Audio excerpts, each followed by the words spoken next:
Heaven and Earth. Hello and welcome to the Ignite Youth It's podcast. So weird. I have to interrupt somehow. You do. Wait your turn, Pastor Wes. Okay. Wait your turn. Welcome, everybody, to the Waynfleet BIC Ignite Youth podcast. We're glad to have you here. My name's Julie Adams. Now it's your turn. This is Hi. Pastor Wes. Sorry, we're so used to the music playing. I'm Yeah. so used to it. So it feels weird now that we start in silence. Yeah. I hope you guys are doing well and are here to join us. We missed you last week on the video. That's because Renee and I were recording. Yes. And she said no. So One day we'll get her on the video. Yeah. But yeah, so today we are talking about heaven and earth. Cool. Which I feel like it's something we talk about quite frequently, but I feel like this one's gonna be a little different. Okay. And I so can't wait to hear it. this is gonna be a 3-week series, which we're gonna take a break after the first week because it's gonna be the retreat.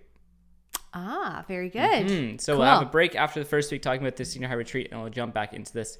It's kind of going to be our last series, most likely, of no, probably not, but of the school year potentially. We'll have to see how everything lines up in that. But yeah, and so the thing I want to ask, because I think all of us have thought about heaven and earth and the universe and everything like that. Like it's not something that's just not on anyone's mind. I think it's on all of our minds a little bit.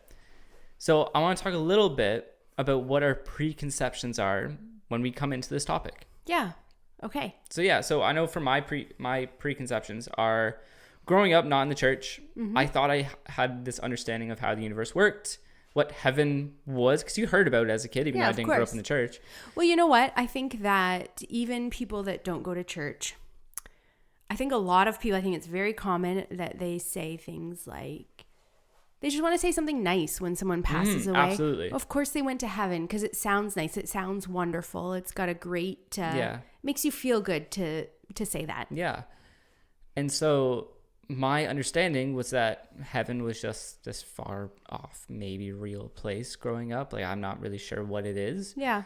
I knew space was space. It was the final terrifying. frontier. Yeah, Final Frontier. It was terrifying. It was where Star Wars happened. It was, and then we have Earth, which is just... Like, I grew up in the city, so concrete, like that's what I was used to. Sure.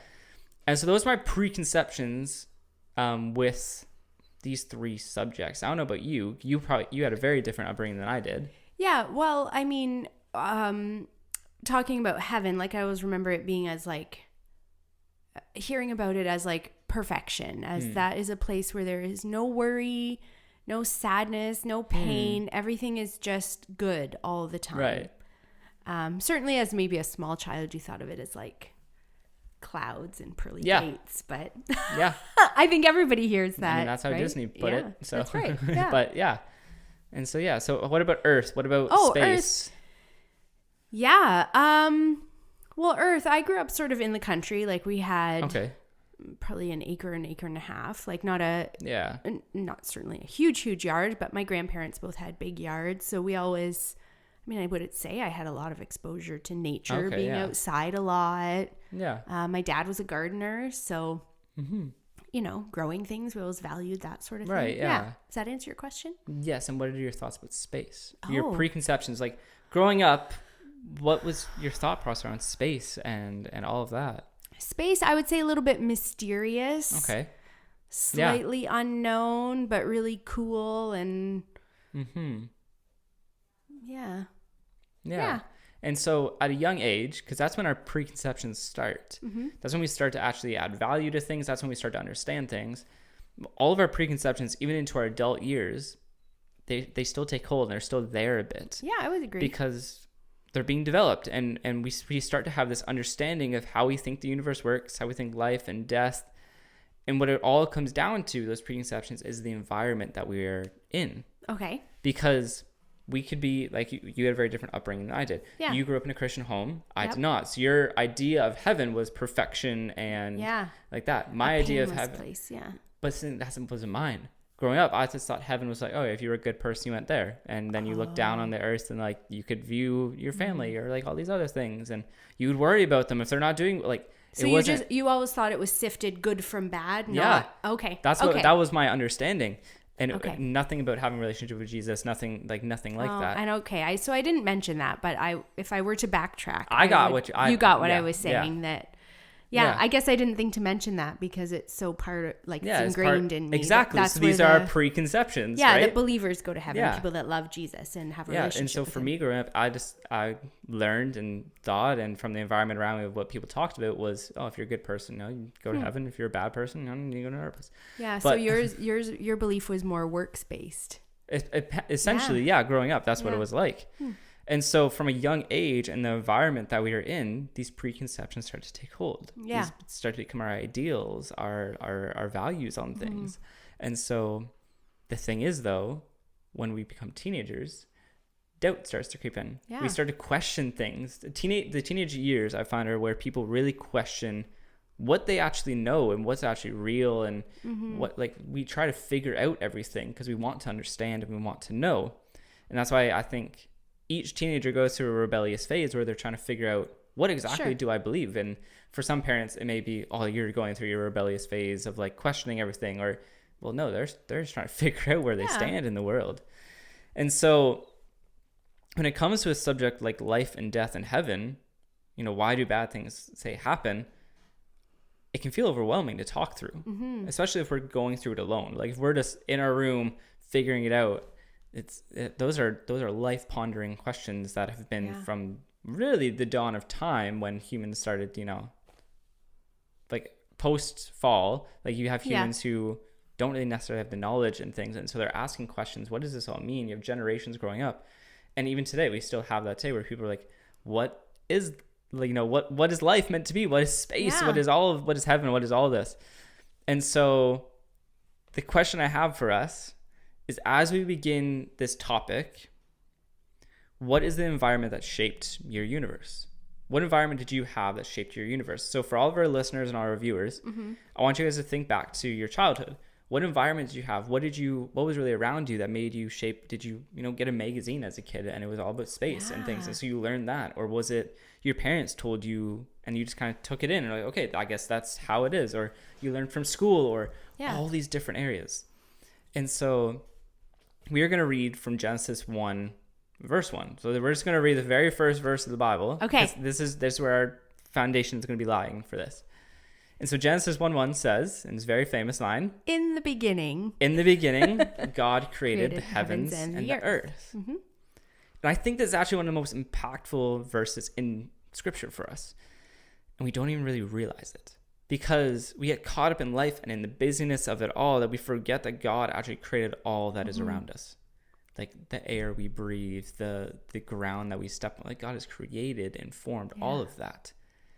And we look up at the sky or everything we see, God's made all of this. Yeah. And so I think it's one of the most impactful things that, we kind of take for granted. We kind of just put it in the back of our minds, it's there. But what do we actually do with it? Well, there's actually something really important for us. And the reason we're talking about this is the senior highs are about to go to, Camp Kakwa, and we're going to go on this retreat. And Camp Kakwa is a beautiful place.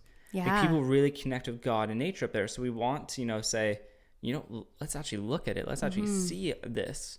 But we can also have those same feelings here at home, like in Waynfleet, where we can see things. Or if you live in Port or in Dunnville or Welland, wherever you live, you can still see God's beauty in nature in his creation.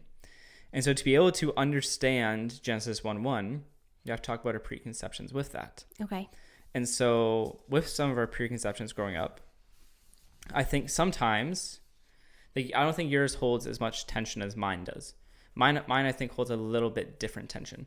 Sure. Because I thought, I didn't think God created space or heaven or earth. I didn't have that as part of my... I think that your beliefs over time have gone through probably a larger reshaping than mine have. I think so. I don't want to assume that, but I think so, yeah. Yeah. I mean, certainly I've changed my perspective on a couple of things growing up. I mean, we all have, but I would say yours maybe is a more dramatic shift in your belief system. Yeah. And so the point that I'm trying to get at is that a lot of the times when we're growing up and as teenagers, when we start to doubt and ask questions, what we read in Scripture and sometimes what we feel or what we think we understand worldview can have tension. Like they can kind of battle each other a little bit. And so I want to break Genesis 1 down a little bit for us, so we can try to understand that it's not actually as much tension, but rather it's gonna come together, and that's what we're gonna talk about. And so Genesis 1:1 can be broken down into really two main thoughts, and it's kind of like places. So first we have earth. Yep. And we have heaven. Yep. Now these places, like we can say earth, planet, globe, it's where we live. It's where we are. Heaven is like this other dimension play. Like it's kind of something that we kind of throw in the air. Like it's a bit mysterious. It's mysterious. Yeah. Yep. But it's not just heaven. It is heavens. There's a huge S on the end of that word that we need to clue into, because God is not just God. What God's describing through creation is not just heaven, this other dimension. But he's talking about the universe, galaxies, planets, stars, nebulas, all the weird things we see in the night sky. He's describing all of this. And so what we really have is not 2 points, but we have 3 points. We have heaven, this other dimension. We have earth. And then we also have the heavens, space. Oh, is that what it refers to, the heavens? That's what we're getting. Yeah. So that's what we're getting at. And so our cultural understanding, especially what we learn in school nowadays with how space and how all that kind of began, those hold some tension. Yep. Because they kind of, we like to say they go against each other, really. The Christian view or the sciencey view, like, I would agree. And so science would point you, sometimes some scientific beliefs point you away from a creator and toward the idea of it being chance. Yeah, like a random. Yeah. And so something I want us to understand is that what we hold our preconceptions, science, all of that, no matter what, we don't really have the answers of how everything began or how everything was. And I was talking with Pastor and Pastor Brandon about this. We were going through ideas, and they both said something that just really kind of stuck with me, and I want to share with you, is that science is not something that denies Christianity, but rather it can be something that hold hand in hand, that it can actually be something to prove. It can actually be something to gain. And I want to explain that a little bit in this way.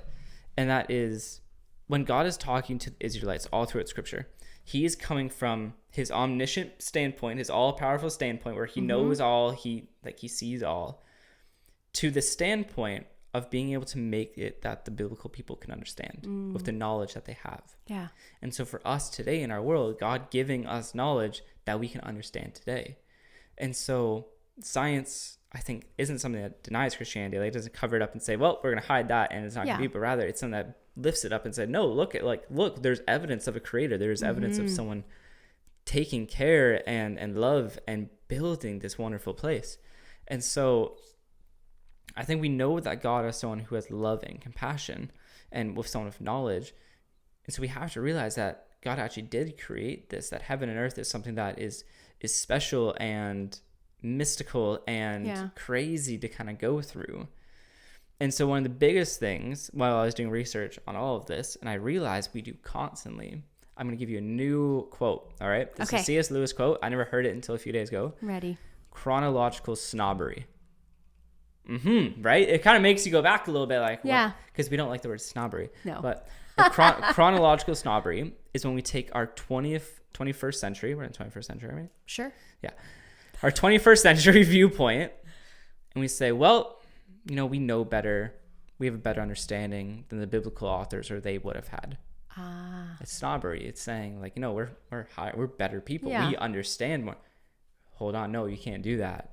Because they had their own understanding. They had their own viewpoint of how the universe, just because we have information doesn't mean we truly understand more than they did. No. And so we have to, in the next few weeks, we're going to talk about this. How do we actually take off our chronological snobbiness and actually get into their understanding of the Hebrew people, how they would have viewed and understood this.